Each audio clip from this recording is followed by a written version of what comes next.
Hello, friends. Amy here, host of the Body, Soul, Wisdom Sessions podcast, and I am so glad that you joined me today. Today, I want to talk about knowing how to make a change rather than a resolution, right? So, at the time of this recording, we're at the beginning of 2018, and likely many of you are considering making a resolution, or maybe you already have made a resolution for yourself.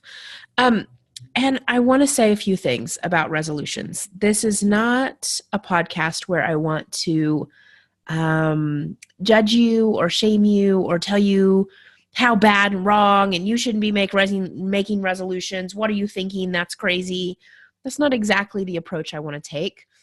But what I do want to offer is another option, or a reframe, or another possibility. And that is that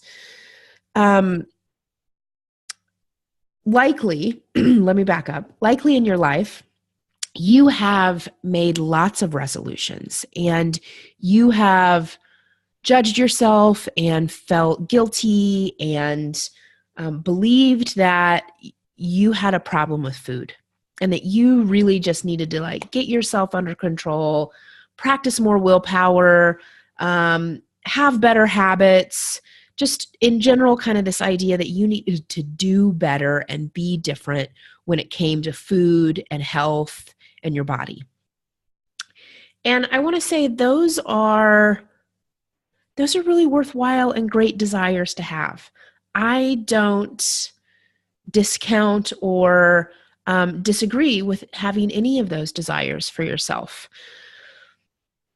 However, the place that I want to offer you a different way of looking at it is that your health and your relationship to food, and likely the result that you experience or deal with every day in your life, how your body feels, how it moves, etc. Those are symptoms of something else, right? Like, your relationship to food actually isn't the problem. There is something that drives you to reach for more food than you need, or to make choices around food that maybe don't really impact your health and your body in a generative, uplifting kind of way. And so the food is really the symptom of whatever it is that drives you to use food in the way you've been using it, to eat in the way you've been eating, and caring for yourself in the way you've been caring for yourself. And you might say "Oh, Amy, I don't care for myself really well at all." That's still a form of care. No matter where you are on the spectrum, there is still some level of still some level of care, even if it's not caring, that's going into your relationship with your health, with your body, and with food. So the title of this podcast is Make a Change Rather Than a Resolution. And what I'd invite you to consider is, what is it that has you turn to food? Has you not take care of your body or your health at the level you want? Is it a time issue? Is it that you feel like you don't deserve the time? I've worked with a number of women over the years, and what I often hear from women is that they have a lot of time for everyone else, for their family, for their job, for their friends, for their next new endeavor, and yet taking time for their health, or taking time just to care for their body and soul, often scores really low on the list. And yet they're mad at themselves for carrying around weight that they'd rather not be carrying around, or for not feeling as vibrant and vital as they'd like to. And so my invitation to you is, rather than make a resolution that is based in willpower and like judgment of, who you have been versus who you think you should be. And sort of all of these sort of like artificial ideas that can be really seductive, right? Like I made a resolution for years because it holds this seductive power of change and of possibility and of like, okay, this is going to be it. I'm really going to nail it this time, and I'm going to stick with it, and I'm going to like do the hard work, and it's going to pay off, and I'm going to feel so good about myself. But that's not really the way health works. That's not really the way your body works. It's not a sprint, right? It's not a one and done kind of thing. And really, resolutions are kind of a one and done kind of thing. Did you meet the goal or did you not? And so I'm sure there's some statistic out there about how successful resolutions are. Not very successful, I can tell you that without knowing the statistic, because sure enough, come the third week of January, the second week of February, you likely will have fallen off the wagon of your diet plan and be back to feeling bad about yourself, beating yourself up, judging yourself. So the invitation is, can you choose something different? Can you choose to make this the year that you really turn inward and see what it is that is blocking you from the thing you say you want? Can you look at what the root cause is that is resulting in these symptoms of not having the vibrant health you want, of not feeling confident in your body, of not feeling at peace with food, right? Those are the places that by addressing and handling the symptom or handling the cause, you get free of the symptoms. So I've worked with, I mentioned that I've worked with a lot of women who often don't find time for themselves. So some of the things that might happen for you are that you don't make time to eat breakfast in the morning, or you purposely skip meals so that later you have an excuse to binge eat or sort of eat your a food that feels like a treat, or maybe you choose not to sleep enough, or maybe you drink too much alcohol, or you do any number of things really that contributes to you not feeling as vital as you'd like to, and contributes to this picture of you feeling stuck in this cycle of like, there's something wrong with me. I need to lose 30 pounds. I need to be better with my food. I need to get in better shape. I'm going to buy a gym membership. And maybe you start out really strong and then you can't keep the momentum because you're not building a foundation of handling the real thing that is driving you in these bad behaviors, right? So when I work with clients and there is a disconnect between the action they say they want and or the action they're exhibiting and the belief that they have about themselves, I know that there's some, or just a belief they have in general, I know that there is some kind of what I call an unconscious commitment at play. So let me give you an example. I was working with someone just a few days ago who was dealing with a really difficult situation in her professional life.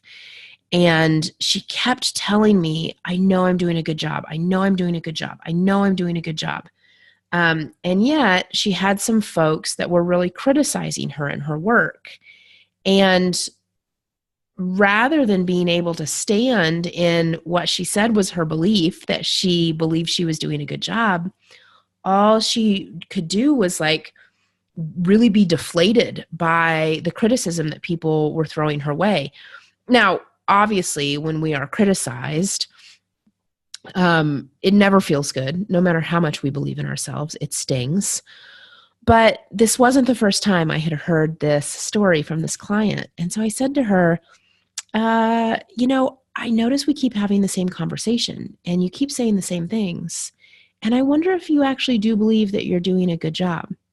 Because my guess is that you might respond differently to these critics if that self-belief was really rooted inside of you. And then she admitted, like, oh, you're right. I actually do have this running dialogue of no one would criticize me if I was really doing a good job. No one would find fault with me if I was really perfect and knocking it out of the park. And it opened up a totally different conversation, right? Because we could have stayed at the surface level of the problem, the belief she said she had, and the action that she was taking in her life in response to these critics. But instead, we got down to the cause rather than dealing with the surface level symptoms. And we really looked at the unconscious thing that was driving her. And, we got into some of the deeper stuff that she believed about herself, some of the sort of archetypes that live inside of her psyche. And we're really able, she even acknowledged, oh, yeah, this has kind of been on the periphery of my vision or of my consciousness for a while, and I didn't quite know how to address it. And so I offer that to you as an example of a place where in your relationship to food and body, what is it that's on the periphery? Or maybe you can't quite see it yet. Maybe it's still actually behind you and it's hard for you to turn and look at it, right? Because you can't see necessarily what's hiding in the shadows. But I offer it to you as an example to start considering that in your life. What is it that it could be the cause of these surface level symptoms that I'm experiencing? If my weight and my health and my relationship to food and body were merely symptoms of something else, what would that something else be? And it could be multiple things. It might not just be one thing. It might be really nuanced. For me, it was, in a general sense, it was just my inability to deal with life. I didn't have any other emotional coping skills. So I would have to binge eat I used to be a labor and postpartum doula. I would have to binge eat on the way to clients' homes because I had so much anxiety about performance that I would sometimes be late to seeing clients because I had to stop to get snacks for myself so that I could binge eat. Sometimes it looked like for me that I had overextended myself. I had sort of run over my own boundaries with work or with clients or whatever. And so I used food as a way to like, oh, I deserve this. Oh, I worked so hard. Or like just the idea of having to take care of one more thing, i.e. like making a meal for myself, felt so exhausting.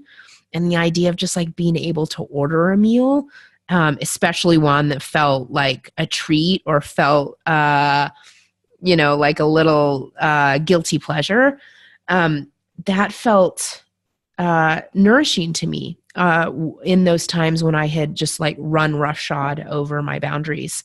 So those are a couple of ways that I used to use food, right? Where food was the symptom and really the cause was my inability to set proper boundaries, my inability to handle my own anxiety. So you're obviously going to have your own examples of why your relationship to food, health, or body is the way it is. But I invite you to, give yourself the gift of looking at that this season rather than setting a resolution that really will not solve anything and likely will leave you feeling worse than when you started. So that's my tip for you today on this episode of the Body Soul Wisdom Sessions. I hope it was helpful for you. I am offering for the month of January a $397 package to really help you work through these pieces, to really find what your root causes might be and then to help you formulate a plan of how to work with them. So we'll do recipe creation. We'll look at some of those emotional and spiritual pieces. We'll do some workshopping and journal exercises. These are 4 one-on-one sessions that you'll get in addition to all of the handouts and in between session support that I offer through email and text. So if you are interested in taking advantage of that, I invite you to visit me at bodysoulwisdomschool.com, where you can find a link, or you can email me if you'd like more information at hello@bodysoulwisdomschool.com. This is Amy Jones, emotional eating coach, nutritionist, and herbalist, signing off. Much love. We'll see you next time.